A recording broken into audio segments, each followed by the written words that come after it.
The Book of Genesis, Amplified Bible, Genesis chapter 1, The Creation.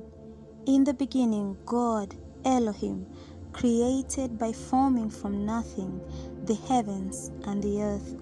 The earth was formless and void, or a waste and emptiness, and darkness was upon the face of the deep, primeval ocean that covered the unformed earth. The Spirit of God was moving, hovering, brooding over the face of the waters. And God said, "Let there be light," and there was light.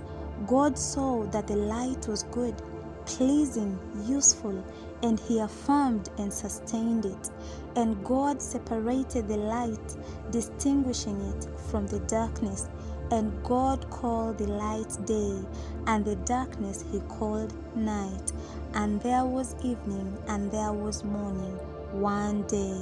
And God said, "Let there be an expanse of the sky in the midst of the waters, and let it separate the waters below the expanse from the waters above the expanse."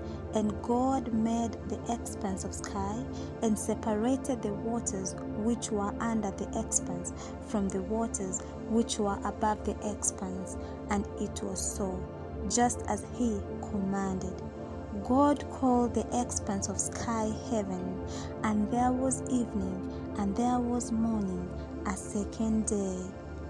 Then God said, "Let the waters below the heavens be gathered into one place of standing, pulling together, and let the dry land appear." And it was so.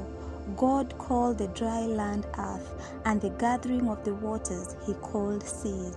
And God saw that this was good, pleasing, useful, and He affirmed and sustained it. So God said, "Let the earth sprout tender vegetation, plants yielding seed, and fruit trees bearing fruit according to, limited to, consistent with their kind, whose seed is in them upon the earth." And it was so. The earth sprouted and abundantly produced vegetation, plants yielding seed according to their kind, and trees bearing fruit with seed in them according to their kind. And God saw that it was good, and He affirmed and sustained it.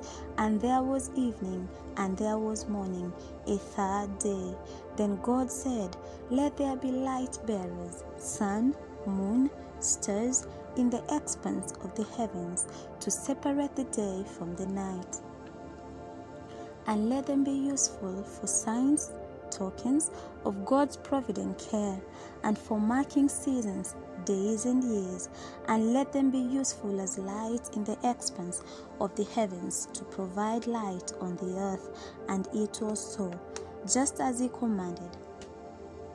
God made the two great lights, the greater light, the sun, to rule the day, and the lesser light, the moon, to rule the night. He made the galaxies of stars also, that is, all the amazing wonders in the heavens. God placed them in the expanse of the heavens to provide light upon the earth, to rule over the day and the night, and to separate the light from the darkness. And God saw that it was good, and He affirmed and sustained it. And there was evening, and there was morning, a fourth day. Then God said, "Let the waters swarm and abundantly produce living creatures, and let birds soar above the earth in the open expanse of the heavens." And God created the great sea monsters and every living creature that moves, with which the waters swarmed according to their kind, and every winged bird according to its kind. And God saw that it was good, and He affirmed and sustained it. And God blessed them, saying, "Be fruitful, multiply, and fill the waters in the sea, and let the birds multiply the earth." And there was evening, and there was morning, a fifth day. Then God said, "Let the earth bring forth living creatures according to, limited to, consistent with their kind, livestock, crawling things, and wild animals of the earth according to their kinds."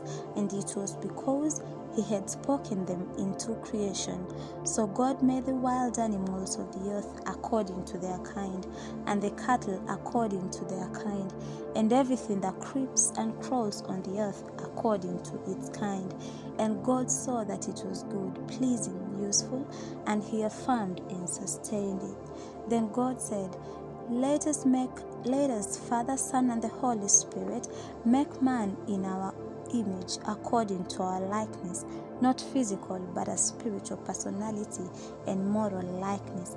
And let them have complete authority over the fish of the sea, the birds of the air, the cattle, and over all the earth, and over everything that creeps and crawls on the earth. So God created man in his own image.